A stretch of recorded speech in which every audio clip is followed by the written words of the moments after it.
ಕಾವ್ಯ stories YouTube ಚಾನಲ್ಗೆ ಸ್ವಾಗತ. ನಾನೇ ಬರೆದಂತಹ ಯುಗಗಳ ಪ್ರೇಮ ಧಾರಾವಾಹಿಯ ಮೊದಲನೇ ಸಂಚಿಕೆ. ನಯವಾದ ಕೇಶರಾಶಿ ಗಾಳಿಯಲ್ಲಿ ತೂರಾಡುತ್ತಿತ್ತು. ಕೆಂಪು ಬಣ್ಣದ ಸೀರೆ, ಕೈತುಂಬ ಕೆಂಪು ಬಣ್ಣದ ಬಳೆಗಳು, ಕಿವಿಯಲ್ಲಿ ದೊಡ್ಡದಾದ ಸುಂದರವಾದ ಜುಮ್ಕಿ. ಮುಖ ಸರಿಯಾಗಿ ಕಾಣುತ್ತಿಲ್ಲ ಅವಳದ್ದು. ಇನ್ನೇನು ಅವಳು ಹಿಂದೆ ತಿರುಗಬೇಕು.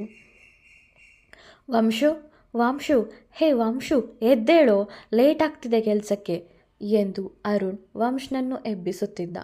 ಒಮ್ಮೆಲೆ ಎಚ್ಚೆತ್ತು ಕೂತವನು, ಏನೋ ನಿಂದು, ಬೆಳಗ್ಗಿಂದ ಸಂಜೆವರೆಗೂ ನನ್ನ ನೆಮ್ಮದಿಯಾಗಿ ಇರೋಕೆ ಬಿಡಲ್ಲ. ಈಗ ನಿದ್ದೇಲೂ ನೆಮ್ಮದಿಯಾಗಿ ಕನಸು ಕಾಣೋಕೆ ಬಿಡಲ್ವಲ್ಲೋ ನೀನು. ಇನ್ನೇನು ಅವಳ ಮುಖ ಕಾಣಬೇಕು ಅಷ್ಟರಲ್ಲಿ ಎಬ್ಬಿಸಿದೆ ಎಂದು ನಿದ್ದೆಯಿಂದ ಎದ್ದು ಕಣ್ಣುಜ್ಜುತ್ತಾ ಹೇಳಿದನು ವಂಶ್. ಹೋ, ಮತ್ತೆ ಅದೇ ಹುಡುಗಿ ಕನಸು ಬಿದ್ದಿರೋ ಹಾಗಿದೆ. ಕರ್ಮ, ಬುದ್ಧಿ ಬಂದಾಗಿಂದ ಹೇಳ್ತಾ ಇದ್ಯಾ ಅದ್ಯಾವುದೋ ಹುಡುಗಿ ಕನಸಲ್ಲಿ ಬರ್ತಾಳೆ ಅಂತ. ಇನ್ನೂ ಅವಳು ಕನಸಲ್ಲಿ ಕಾಣಿಸಿಯೂ ಇಲ್ಲ, ಮುಂದೆ ಬರಲೂ ಇಲ್ಲ. ಲೋ ವಂಶು, ಇನ್ನು 15 ದಿನದಲ್ಲಿ ನಿನ್ನ ಮದುವೆ ಕಣೋ. ಇನ್ನೂ ಅದ್ಯಾವುದೋ ಕನಸಲ್ಲಿ ಬರೋ ಹುಡುಗಿ ಬಗ್ಗೆ ಯೋಚನೆ ಮಾಡ್ತಿದ್ದೀಯಲ್ಲೋ ಎಂದನು ಅರುಣ್. ನಾನೇನೋ ಮಾಡಲಿ, ಅವಳೇ ನನ್ನ ಕನಸಲ್ಲಿ ಬಂದು ಕಾಡೋದು. ನಾನೇನು ಅವಳನ್ನು ಬಾ ನನ್ನ ಕನಸಲ್ಲಿ ಎಂದು ಹೇಳಿಲ್ಲ. ಆದರೂ ಒಂದು ಬಾರಿಯಾದರೂ ಅವಳನ್ನು ನೋಡಬೇಕು ಅನ್ನೋ ಆಸೆಯಂತೂ ಖಂಡಿತ ಇದೆ ಎಂದನು ವಂಶ್. ಲೋ, ಕನಸಲ್ಲಿ ಅದ್ಯಾರನ್ನೋ ನೋಡೋದು, ಇನ್ಯಾರನ್ನೋ ಮದುವೆ ಆಗ್ತಾ ಇರೋದು, ಏನೋ ಇದು. ಈ ವಿಷಯ ಅಕ್ಷರಾಗೆ ಗೊತ್ತಾದರೆ ಎಷ್ಟು ಬೇಜಾರು ಮಾಡ್ಕೊಳ್ತಾಳೆ ಗೊತ್ತೇನೋ ನಿನಗೆ ಎಂದು ಅರುಣ್ ಹೇಳಿದಾಗ, ಅಯ್ಯೋ, ನಾನು ಆ ಕನಸಲ್ಲಿ ಬರೋ ಹುಡುಗಿನ ಹುಡುಕಿ ಹೊರಟ ಹಾಗೆ ಮಾತಾಡ್ತಿದ್ದೀಯಲ್ಲೋ. ನಾನೇನು ಅವಳನ್ನು ಹುಡುಕಿ ಹೋಗಲ್ಲ ಮಾರಾಯ. ನಾನು ನಿಮ್ಮೆಲ್ಲರ ಆಸೆಯಂತೆ ಅಕ್ಷರಾನ ಮದುವೆ ಆಗೋಕೆ ಒಪ್ಪಿದ್ದೇನೆ ಅಲ್ವಾ. ಮತ್ತೆ ಏನೋ ನಿಂದು ಎಂದು ವಂಶ್ ಹೇಳಿದಾಗ, ಭಯ ಕಣೋ, ಎಷ್ಟಾದರೂ ಅಕ್ಷರ ನನ್ನ ತಂಗಿ ಅಲ್ವಾ, ಅವಳಿಗೆ ಎಲ್ಲಿ ಅನ್ಯಾಯ ಆಗುತ್ತೋ ಅಂತ ಎಂದು ಅರುಣ್ ಹೇಳುತ್ತಿರಬೇಕಾದರೆ, ಲೋ ಅನ್ನು, ನಾನೇನು ನಿನ್ನ ತಂಗಿಗೆ ಮೋಸ ಮಾಡಲ್ಲ. ಹಾಗೆ ಆ ಕನಸಲ್ಲಿ ಬರೋ ಹುಡುಗಿನ ಹುಡುಕಿಕೊಂಡು ಹೋಗಲ್ಲ. ಆದರೆ ಆ ಹುಡುಗಿಯೇ ನನ್ನ ಹುಡುಕಿಕೊಂಡು ಬಂದರೆ ಎಂದು ವಂಶ್ ತಡವರಿಸಿದಾಗ, ಬಂದರೆ ಏನೋ ಎಂದು ಅರುಣ್ ಕೇಳಿದಾಗ, ಬಂದರೆ ನಾನಂತೂ ಅವಳನ್ನು ಬಿಡುವವನಲ್ಲ ಎಂದು ಹೇಳಿ ನಗುತ್ತಾ ಸ್ನಾನ ಮಾಡಲು ಹೋದನು ವಂಶ್. ಇವನದೊಂದು ಕನಸು, ಕನಸಲ್ಲಿ ಬರೋ ಹುಡುಗಿ. ಒಂದು ದಿನಾನೂ ಮುಖ ತೋರಿಸಿಲ್ಲ ಆ ಹುಡುಗಿ. ಇನ್ನು ಮುಂದೆ ಬರೋದಾ?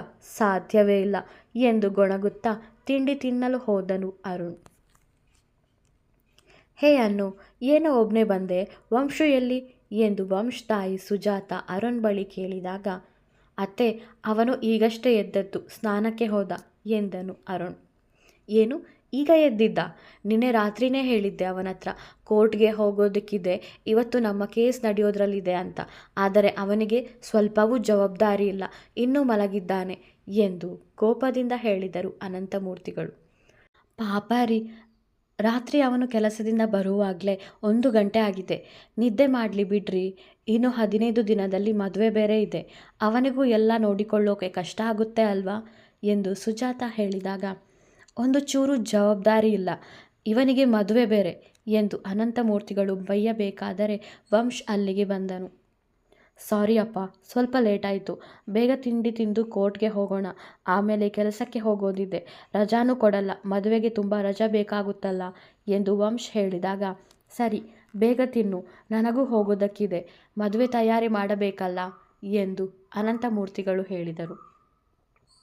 ಅನಂತಮೂರ್ತಿ, ವಂಶ್, ಅರುಣ್ ತಿಂಡಿ ತಿನ್ನಬೇಕಾದರೆ ಅಲ್ಲಿಗೆ ಅನಂತಮೂರ್ತಿಯ ತಾಯಿ ಅನ್ನಪೂರ್ಣ ಅವರು ಬಂದರು. ಅಲ್ಲಿ ಇರುವವರನ್ನೆಲ್ಲ ನೋಡಿ, ಅಕ್ಷರ ಎಲ್ಲಿ, ಇನ್ನೂ ಎದ್ದಿಲ್ವಾ ಎಂದು ಕೋಪದಿಂದ ಹೇಳಿದರು. ಇಲ್ಲ ಅತ್ತೆ, ನಿನ್ನೆ ಫ್ರೆಂಡ್ಸ್ ಜೊತೆಗೆ ಪಾರ್ಟಿ ಅಂತ ಲೇಟಾಗಿ ಬಂದ್ಲು, ಈಗ ಮಲಗಿದ್ದಾಳೆ ಎಂದು ಸುಜಾತ ಹೇಳುವಾಗ, ಹೆಣ್ಣು ಮಗಳು ಸೂರ್ಯ ನೆತ್ತಿ ಮೇಲೆ ಬರೋವರೆಗೂ ಮಲಗಿದ್ರೆ ಏನು ಚಂದ, ನೋಡಿದವರು ಏನಂತಾರೆ.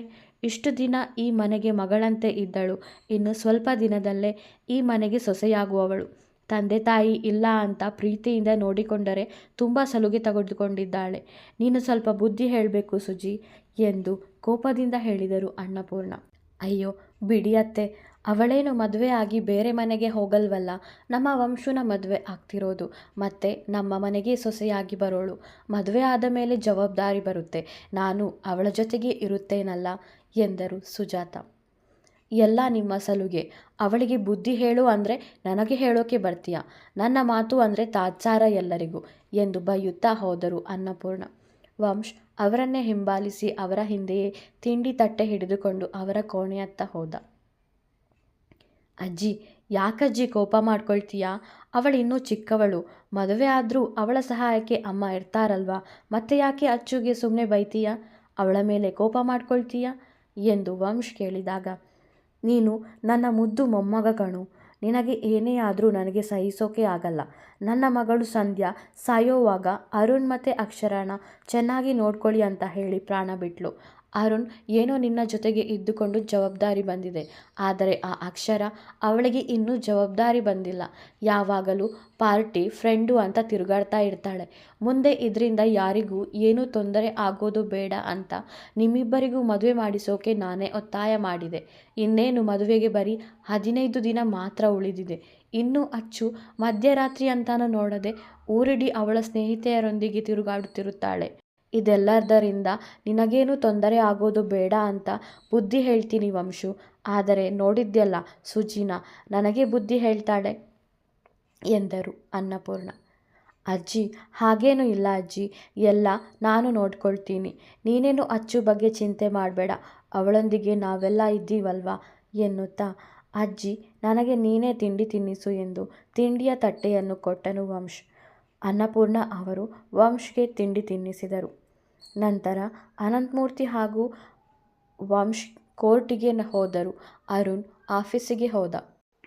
ರೀ ಲಾಯರ್ ಸಾಹೇಬ್ರೆ, ತ್ರಿಶೂರಾಪುರದಲ್ಲಿರೋ ನಮ್ಮ ಮನೇನ ನಮಗೆ ವಾಪಸ್ಸು ಕೊಡಿಸ್ತೀವಿ ಅಂತ ಹೇಳಿ 20 ವರ್ಷನೇ ಕಳೆದೋಯ್ತು. ನಿಮಗೂ ವಯಸ್ಸಾಯಿತು, ನನಗೂ ವಯಸ್ಸಾಯಿತು. ಆದರೆ ಕೇಸಂತೂ ಇನ್ನೂ ಕ್ಲೋಸ್ ಆಗಿಲ್ಲ.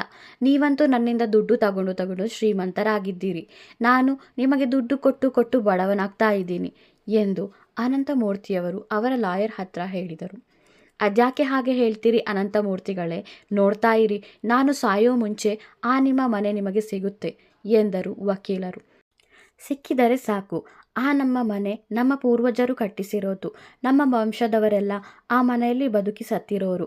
ಆ ನಮ್ಮ ತ್ರಿಶೂಲಾಪುರ ಊರಿಗೆ ಮತ್ತೆ ಹೋಗಬೇಕು ಎನ್ನುವುದು ನನ್ನ ತಾಯಿಯ ಕೊನೆ ಆಸೆ. ಯಾವಾಗಲೂ ಹೇಳುತ್ತಿರುತ್ತಾರೆ, ನನಗೆ ಆ ಮನೆ ಬೇಕೇ ಬೇಕು ಎಂದರು ಅನಂತಮೂರ್ತಿ.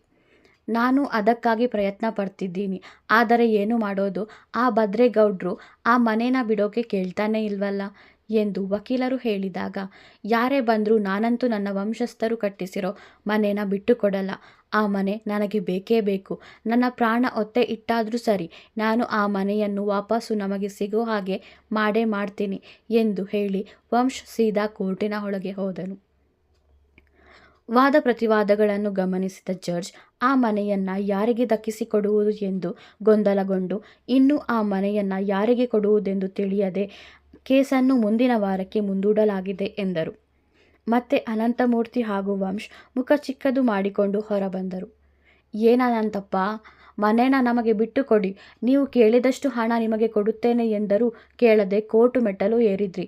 ಈಗ ನೋಡಿ, ನನಗೂ ವಯಸ್ಸಾಯಿತು, ನಿಮಗೂ ವಯಸ್ಸಾಯಿತು, ಆದರೂ ಕೇಸ್ ಮಾತ್ರ ನಿಂತಿಲ್ಲ. ನಾನಂತೂ ಪ್ರತಿ ಸಲ ನಮ್ಮ ಲಾಯರ್ ಸಾಹೇಬ್ರೆ ಕರೆದಾಗ ತ್ರಿಶೂಲಾಪುರದಿಂದ ಇಲ್ಲಿಗೆ ಬರಬೇಕು. ನಾನಂತೂ ಆ ಮನೆಯನ್ನು ನನಗೆ ದಕ್ಕಿಸಿಕೊಳ್ಳದೆ ಬಿಡಲ್ಲ ಎಂದರು ಭದ್ರೇಗೌಡರು. ನೋಡು ಭದ್ರೇಗೌಡ್ರ, ಅದೇನು ನಿನ್ನ ಮನೆಯಲ್ಲ, ಆ ಮನೆ ನಮ್ಮ ವಂಶದವರದ್ದು. ನೀನು ಯಾಕೆ ಅದಕ್ಕೋಸ್ಕರ ಇಷ್ಟೊಂದು ಕಷ್ಟಪಡ್ತಾ ಇದ್ದೀಯಾ? ಸುಮ್ಮನೆ ನಮಗೆ ಕೊಟ್ಟು ಹೊರಟು ಬಿಡು ಎಂದು ಕೋಪದಿಂದ ಹೇಳಿದರು ಅನಂತಮೂರ್ತಿಗಳು. ಏನು, ಅದು ಮನೆನಾ? ಅರಮನೆ, ಅದು ದೊಡ್ಡ ಅರಮನೆ. ಆ ಅರಮನೆನ ಮಾರಿದರೆ ಕೋಟಿಗಟ್ಟಲೆ ಹಣ ಸಿಗುತ್ತೆ. ಅದನ್ಯಾಕೆ ನಾನು ಬಿಡಬೇಕು? ನನ್ನ ಮುಂದಿನ ಪೀಳಿಗೆಯವರು ಕೂತು ತಿನ್ನಬಹುದು ಅಷ್ಟು ದುಡ್ಡು ಸಿಗುತ್ತದೆ. ಮತ್ತ್ಯಾಕೆ ನಾನು ಬಿಡಬೇಕು ಆ ಅರಮನೆಯನ್ನು? ಸತ್ರು ಬಿಡಲ್ಲ ಆ ಮನೆಯನ್ನು ಎಂದು ಕೋಪದಿಂದ ಹೇಳಿ ಹೋದರು ಭದ್ರೇಗೌಡರು. ಎಷ್ಟು ಕೊಬ್ಬು ಇವನಿಗೆ! ಯಾರೋ ಕಟ್ಟಿಸಿರೋ ಮನೆ ಮೇಲೆ ಇವನಿಗೆ ಆಸೆ. ನಮ್ಮ ವಂಶದವರ ಮನೆಯನ್ನು ಇವನು ಮಾರೋಕೆ ಹೊರಟಿದ್ದಾನೆ. ಏನೇ ಆದರೂ ಆ ಮನೆಯನ್ನು ಮಾತ್ರ ಬಿಟ್ಟು ಕೊಡಬಾರ್ದು ಎನ್ನುತ್ತಾ ವಂಶ್ ತನ್ನ ಆಫೀಸಿಗೆ ಹೊರಟ. ಅನಂತಮೂರ್ತಿಗಳು ಅವರ ಕೆಲಸದ ಜಾಗಕ್ಕೆ ಹೊರಟರು. ಕೇಸೇನಾಯ್ತೋ ಎಂದು ಅರುಣ್ ಕೇಳಿದಾಗ, ಮುಂದಿನ ವಾರಕ್ಕೆ ಮತ್ತೆ ಕೇಸಿದೆ. ಆ ಭದ್ರೇಗೌಡ ಆ ಮನೆನ ಬಿಡೋ ಹಾಗೆ ಕಾಣ್ತಿಲ್ಲ. ನಾವು ಆ ಮನೆಯನ್ನು ಬಿಡಲ್ಲ. ನೋಡಬೇಕು ಮುಂದೆ ಯಾರಿಗೆ ಆ ಮನೆ ಸಿಗುತ್ತದೆ ಎಂದು. ನನಗಂತೂ ಆ ಮನೆ ಬೇಕೇ ಬೇಕು ಎನ್ನುತ್ತಾ ವಂಶ್ ತನ್ನ ಕೆಲಸದಲ್ಲಿ ತಲ್ಲೀನನಾದನು. ತ್ರಿಶೂಲಾಪುರ. ಬೆಂಗಳೂರಿನಿಂದ ಕಿಲೋಮೀಟರ್ ಗಟ್ಟಲೆ ದೂರವಿರುವ ಪುಟ್ಟ ಊರು ತ್ರಿಶೂಲಾಪುರ. ತಾಯಿ ದುರ್ಗಾಪರಮೇಶ್ವರಿ ಆ ಊರಿನಲ್ಲಿ ನೆಲೆಸಿದ್ದಳು. ಕೆಲವು ದುಷ್ಟರಿಂದ ಆ ಊರಿನವರು ಭಯದಿಂದ ಬದುಕುವಂತಾಗಿತ್ತು. ಮಾಟ, ಮಂತ್ರ, ಬಲಿ, ದುಷ್ಟತನದಿಂದ ಕೂಡಿದ ಎಲ್ಲ ಕೆಟ್ಟ ಕೆಲಸಗಳು ನಡೆಯುತ್ತಿತ್ತು ಆ ಊರಲ್ಲಿ. ಅವರವರ ಕೆಟ್ಟ ಕೆಲಸಕ್ಕಾಗಿ ಮನುಷ್ಯರನ್ನು ಬಲಿ ಪಡೆಯುವುದು ಸಾಮಾನ್ಯವಾಗಿತ್ತು. ಪ್ರತಿ ಅಮಾವಾಸ್ಯೆಗೆ ಒಂದು ಬಲಿಯಂತೂ ನಡೆಯುತ್ತಲೇ ಇತ್ತು. ಆ ಊರಿನವರು ನಾವು ಎಲ್ಲಿಯವರೆಗೆ ಬದುಕಿರುತ್ತೇವೋ, ಯಾವಾಗ ಸಾಯುತ್ತೇವೋ ಎಂಬ ಭಯದಿಂದಲೇ ಬದುಕುವಂತಾಗಿತ್ತು. ಆ ಊರಿನ ಜನರನ್ನು ಹೆದರಿ ಬದುಕುವಂತೆ ಮಾಡಿದ್ದ ಆ ಊರಿನ ದುಷ್ಟ ಮಂತ್ರವಾದಿ ಅಘೋರಾಕ್ಷ. ಅವನಿಗೆ ಸಹಾಯಕವಾಗಿದ್ದದ್ದು ಅವನ ಮುತ್ತಾತ ಭೀಮಾಕ್ಷ. ವಯಸ್ಸು 150 ದಾಟಿತ್ತು. ಎದ್ದು ಓಡಾಡಲೇನೂ ಆಗುತ್ತಿರಲಿಲ್ಲ. ಮಲಗಿದಲ್ಲೇ ಅಘೋರಾಕ್ಷನ ಕೆಟ್ಟ ಕೆಲಸಗಳಿಗೆ ಸಾಥ್ ಕೊಡುತ್ತಿದ್ದರು. ಅಘೋರಾಕ್ಷನಿಂದ ಪಾಪದ ಜನರಿಗೆ ಹಿಂಸೆ ನೀಡುತ್ತಿದ್ದರು. ನಾವು ಈ ಪ್ರಪಂಚದಲ್ಲಿ ಎಲ್ಲರಿಗಿಂತಲೂ ಶಕ್ತಿಶಾಲಿಗಳಾಗಬೇಕು. ಭೂಮಿಯ ಮೇಲಿನ ಎಲ್ಲ ಜೀವಿಗಳು ನಾವು ಹೇಳಿದಂತೆ ಕೇಳಬೇಕು. ಎಲ್ಲವೂ ನಮ್ಮ ಮುಷ್ಟಿಯಲ್ಲಿರಬೇಕು ಎನ್ನುತ್ತಿದ್ದರು ಭೀಮಪ್ಪ. ನಮ್ಮ ಮುಂದಿನ ಎಲ್ಲ ಕೆಲಸಕ್ಕೂ ಸಹಾಯಕವಾಗುವವರು ಅತಿ ಶೀಘ್ರದಲ್ಲಿ ತ್ರಿಶೂಲಾಪುರಕ್ಕೆ ಬರಲಿದ್ದಾರೆ. ಅವರ ಆಗಮನದ ನಂತರ ಇಡೀ ಭೂಮಿಯೇ ನಮ್ಮ ಅಸ್ತಿತ್ವಕ್ಕೆ ಬರುತ್ತದೆ. ಎಲ್ಲವೂ ನಾವು ನೀಡಿದ ಸೂಚನೆಯಂತೆ ನಡೆಯುತ್ತದೆ ಎನ್ನುತ್ತಿದ್ದರು ಭೀಮಪ್ಪ. ಈ ಕಷ್ಟವನ್ನೆಲ್ಲ ಬಗೆಹರಿಸಲು ನೀನೇ ಬರಬಾರದ ತಾಯಿ? ಹಿಂಸೆ ಸಹಿಸಿ ಸಾಕಾಗಿ ಹೋಗಿದೆ. ಒಂದು ಬಾರಿ ಬಂದು ನಮ್ಮ ಕಷ್ಟವನ್ನೆಲ್ಲ ದೂರ ಮಾಡು. ಹಿಂಸೆ ನೀಡುತ್ತಿರುವ ದುಷ್ಟರನ್ನು ಸಂಹಾರ ಮಾಡು ಎಂದು ಆ ಊರಿನ ಜನರು ತಾಯಿ ದುರ್ಗಾಪರಮೇಶ್ವರಿಯ ಬಳಿ ಕೇಳಿಕೊಳ್ಳುತ್ತಿದ್ದರು. ಭಕ್ತರ ಕೂಗನ್ನು ಕೇಳಿಸಿಕೊಳ್ಳುತ್ತಿದ್ದ ತಾಯಿ ಅದಾಗಲೇ ದುಷ್ಟ ಸಂಹಾರಕ್ಕೆ ಒಬ್ಬರನ್ನು ಭೂಮಿಗೆ ತಂದಾಗಿತ್ತು. ಆ ಊರಿಗೆ ಅವರ ಬರುವಿಕೆಗಾಗಿ ಆ ತಾಯಿಯೂ ಕಾತುರದಿಂದ ಕಾಯುತ್ತಿದ್ದರು. ನಮ್ಮನ್ನು ಕಾಪಾಡೋರು ಯಾರೂ ಇಲ್ವಾ ಪಂಡಿತರೇ ಎಂದು ಆ ಊರಿನ ವ್ಯಕ್ತಿಯೊಬ್ಬ ಆ ಊರಿನ ಪಂಡಿತರ ಬಳಿ ಕೇಳಿದಾಗ, ನಮ್ಮನ್ನು ಕಾಪಾಡೋರು ಆದಷ್ಟು ಬೇಗ ಬರುತ್ತಾರೆ ತಾಯಿ, ಎಂದೂ ನಮ್ಮ ಕೈ ಬಿಡುವುದಿಲ್ಲ, ನಾವು ಕಾಯಬೇಕಷ್ಟೆ ಎಂದು ಊರಿನ ಜನರಿಗೆ ಆಶ್ವಾಸನೆ ನೀಡುತ್ತಿದ್ದರು ಆ ಊರಿನ ಹಿರಿಜೀವ. 100 ವರ್ಷದಿಂದ ಆ ಊರಿನವರ ಪ್ರಾಣ ಉಳಿಸುವ ಕೆಲಸವನ್ನು ಮಾಡುತ್ತಿರುವ ವಂಶದವರು. ವಯಸ್ಸು 120 ಆದರೂ ಇನ್ನೂ ಜೀವನದಲ್ಲಿ ಉತ್ಸಾಹ ಕಳೆದುಕೊಳ್ಳದೆ ತನಗೆ ತಿಳಿದಿರುವ ವಿದ್ಯೆಯನ್ನು ತನ್ನ ಯುವ ಜನಾಂಗಕ್ಕೂ ಕಲಿಸಿ ಆ ಊರಿನಲ್ಲಿ ಪ್ರಾಣ ಉಳಿಸೋ ದೇವರು ಎಂದೇ ಪ್ರಸಿದ್ಧರಾಗಿರುವ ವೀರಪ್ಪ ಪಂಡಿತರು. ಅವರ ಇಡೀ ಮನೆಯೇ ಊರಿನ ಜನರ ಪ್ರಾಣ ಉಳಿಸುವ ಕಾರ್ಯ ಮಾಡುತ್ತಿತ್ತು. ಏನೇ ರೋಗ ಬಂದರೂ ಚಿಕಿತ್ಸೆ ನೀಡುತ್ತಿದ್ದರು ಆ ಮನೆಯವರು. ಬೆಂಗಳೂರು. ರಾತ್ರಿಯಾಗಿತ್ತು. ಅನಂತಮೂರ್ತಿಗಳ ಮನೆಯವರು ಊಟ ಮುಗಿಸಿ ಮಲಗಲು ಸಿದ್ಧರಾಗುತ್ತಿದ್ದರು. ಮನೆಯ ಬಾಗಿಲ ಬಳಿ ನಿಂತಿದ್ದ ಸುಜಾತಾರನ್ನು ಕಂಡು, ಅಮ್ಮ, ಯಾರಿಗೆ ಕಾಯ್ತಾ ಇದ್ದೀಯಾ? ಬಂದು ಮಲಗು, ಬೆಳಗಿಂದ ನಮ್ಮ ಕೆಲಸ ಮಾಡಿ ಸುಸ್ತಾಗಿರ್ತೀಯ ಎಂದನು ವಂಶ್. ಮಲಗ್ತೀನಿ ಕಣೋ, ಆದರೆ ಅಕ್ಷರ ಇನ್ನೂ ಬಂದಿಲ್ಲ, ಅದಕ್ಕೆ ಕಾಯ್ತಾ ಇದ್ದೀನಿ ಎಂದರು ಸುಜಾತ. ಏನು, ಅಚ್ಚು ಇನ್ನೂ ಬಂದಿಲ್ವಾ? ಗಂಟೆ 11 ಆಗ್ತಾ ಬಂತು. ಅಜ್ಜಿಗೆ ಗೊತ್ತಾದರೆ ಕೂಗಾಡ್ತಾರೆ. ಅಮ್ಮ, ನೀನು ಹೋಗಿ ಮಲಗು, ನಾನು ಇರುತ್ತೇನೆ ಅವಳು ಬರೋವರೆಗೂ ಎಂದು ಅವರನ್ನು ಅಲ್ಲಿಂದ ಕಳುಹಿಸಿದನು ವಂಶ್. ಮತ್ತೆ ಅಕ್ಷರಳಿಗಾಗಿ ಕಾಯುತ್ತಿದ್ದನು. ಸುಮಾರು 12 ಕಳೆದಿತ್ತು. ವೇಗವಾಗಿ ಕಾರು ಚಲಾಯಿಸುತ್ತಾ ಬಂದು ಮನೆಯ ಬಾಗಿಲನ್ನು ಜೋರಾಗಿ ಬಡಿಯಲು ಪ್ರಾರಂಭಿಸಿದಳು ಅಕ್ಷರ. ಛೆ, ಇವಳಿಗೆ ಯಾವ ಹೊತ್ತು ಅನ್ನೋದಿಲ್ಲ, ಮಧ್ಯರಾತ್ರಿ ಬಂದು ಮನೆ ಬಾಗಿಲನ್ನು ಈ ರೀತಿ ಬಡಿಯುತ್ತಿದ್ದಾಳೆ ಎನ್ನುತ್ತಾ ವಂಶ್ ಬಾಗಿಲು ತೆರೆದಾಗ ಅಕ್ಷರ ಅವನ ಮೇಲೆಯೇ ಬಿದ್ದು ಬಿಟ್ಟಳು. ಛೆ, ಇವತ್ತು ಕುಡಿದು ಬಂದಿದ್ದಾಳೆ. ಸದ್ಯ ನಾನಿದ್ದದ್ದಕ್ಕೆ ಸರಿ ಹೋಯಿತು. ಅಮ್ಮನೋ ಅಜ್ಜಿನೋ ಇವಳ ಅವಸ್ಥೆ ನೋಡುತ್ತಿದ್ರೆ ಎಷ್ಟು ಬೇಜಾರು ಮಾಡ್ಕೊಳ್ತಿದ್ರು ಎಂದು ಅವಳನ್ನು ಎತ್ತಿಕೊಂಡು ಅವಳ ಕೋಣೆಗೆ ಹೋಗಿ ಮಲಗಿಸಿದನು. ನಂತರ ಅವನ ಕೋಣೆಗೆ ಹೋಗಿ ನಿದ್ದೆಗೆ ಜಾರಿದನು ವಂಶ್. ಪಾತ್ರಗಳ ಪರಿಚಯ. ಅನ್ನಪೂರ್ಣ ಅವರ ಮಗ ಅನಂತಮೂರ್ತಿ, ಮಗಳು ಸಂಧ್ಯಾ, ಹುಟ್ಟೂರು ತ್ರಿಶೂಲಾಪುರ. ಭದ್ರೇಗೌಡರ ಮೋಸಕ್ಕೆ ಸಿಲುಕಿ ತಮ್ಮ ಮನೆ, ತೋಟ, ಗದ್ದೆಗಳನ್ನೆಲ್ಲ ಕಳೆದುಕೊಂಡು ಊರು ಬಿಡುವ ಪರಿಸ್ಥಿತಿ ಬಂದೊದಗಿತ್ತು. ಆ ವಿಷಯವನ್ನು ಅನ್ನಪೂರ್ಣ ಅವರ ಗಂಡ ಕೃಷ್ಣೇಗೌಡರಿಗೆ ಸಹಿಸಲಾಗದೆ ಹೃದಯಾಘಾತದಿಂದ ಮೃತಪಟ್ಟರು. ನಂತರ ಅನ್ನಪೂರ್ಣ ಹಾಗೂ ಅನಂತಮೂರ್ತಿ, ಸಂಧ್ಯಾ ಮೂವರು ಬೆಂಗಳೂರಿಗೆ ಬಂದು ನೆಲೆಸಿದರು. ಮನೆ, ಹೊಲ, ಅವರ ಜಾಗಗಳನ್ನು ಮತ್ತೆ ಪಡೆಯುವುದಕ್ಕೆ ಕೋರ್ಟ್ ಮೆಟ್ಟಿಲು ಏರಿದರು ಅನಂತಮೂರ್ತಿ ತ್ರಿಶೂಲಾಪುರ ಬಿಟ್ಟು ಬಂದ ನಂತರ ಸ್ವಯಂ ಉದ್ಯೋಗ ಪ್ರಾರಂಭಿಸಿದ್ದರು. ನಂತರ ಸುಜಾತಾರನ್ನು ಮದುವೆಯಾದರು. ಅವರಿಬ್ಬರ ಒಬ್ಬನೇ ಮುದ್ದಿನ ಮಗ ವಂಶ್. ಸಂಧ್ಯಾ ಕಾಯಿಲೆಗೆ ತುತ್ತಾಗಿ ಪ್ರಾಣ ಬಿಟ್ಟರು. ಅವರ ಮರಣದ ನಂತರ ಅವರ ಪತಿ ನಾಗೇಶ್ ಇನ್ನೊಂದು ಮದುವೆಯಾದರು. ಸಂಧ್ಯಾ ಹಾಗೂ ನಾಗೇಶ್ರ ಮಕ್ಕಳು ಅರುಣ್ ಹಾಗೂ ಅಕ್ಷರ. ಇವರಿಬ್ಬರನ್ನು ಅನಂತಮೂರ್ತಿಗಳೇ ಸಾಕಿಸಲಾಗಿತ್ತು. ಮತ್ತೀಗ ತನ್ನ ಮಗ ವಂಶ್ಗೆ ಅಕ್ಷರಳನ್ನು ಮದುವೆ ಮಾಡಿಸುತ್ತಿರುವುದು. ವಂಶ್ ನೋಡೋಕ್ಕೆ ಸಿಕ್ಕಾಪಟ್ಟೆ ಹ್ಯಾಂಡ್ಸಮ್, ತುಂಬ ಸ್ಟೈಲಿಶ್, ತುಂಟಾದ ಮಾತು, ಮುಖದ ತುಂಬ ನಗು. ಆ ಗೂಳಿ ಕೆನ್ನೆಗೆ ಬೀಳದ ಹುಡುಗಿಯರಿಲ್ಲ. ಎಲ್ಲರನ್ನೂ ಮಾತಿನಲ್ಲೇ ಮರಳು ಮಾಡುತ್ತಿದ್ದ. ಇಂಜಿನಿಯರಿಂಗ್ ಮುಗಿಸಿ ಪ್ರತಿಷ್ಠಿತ ಕಂಪನಿಯೊಂದರಲ್ಲಿ ಕೆಲಸದಲ್ಲಿದ್ದ. ಮನೆಯವರ ಮಾತನ್ನು ವೇದವಾಕ್ಯದಂತೆ ಪಾಲಿಸುತ್ತಿದ್ದವನು. ಎಂದು ಯಾರಿಗೂ ಎದುರುತ್ತರ ನೀಡದವನು. ಮನೆಯವರೆಂದರೆ ತುಂಬ ಪ್ರೀತಿ. ತನ್ನ ಪೂರ್ವಜರ ಮನೆಯನ್ನು ಮತ್ತೆ ಪಡೆದುಕೊಳ್ಳುವುದಕ್ಕಾಗಿ ತನ್ನ ತಂದೆಗೆ ಸಹಾಯಕನಾಗಿರುತ್ತಿದ್ದ. ಮನೆಯವರು ಆಸೆಯಂತೆ ಅಕ್ಷರನನ್ನು ಮದುವೆಯಾಗಲು ಒಪ್ಪಿದ್ದ. ಅರುಣ್ ಸಂಧ್ಯಾರ ಮಗ. ವಂಶ್ ಮತ್ತು ಅರುಣ್ ಬಾಲ್ಯದಿಂದಲೂ ಸ್ನೇಹಿತರು. ವಂಶ್ ಎಲ್ಲ ವಿಷಯವನ್ನು ಅರುಣ್ ಬಳಿ ಹೇಳಿಕೊಳ್ಳುತ್ತಿದ್ದ. ಅರುಣ್ ಕೂಡ ವಂಶ್ನೊಂದಿಗೆಯೇ ಇದ್ದ.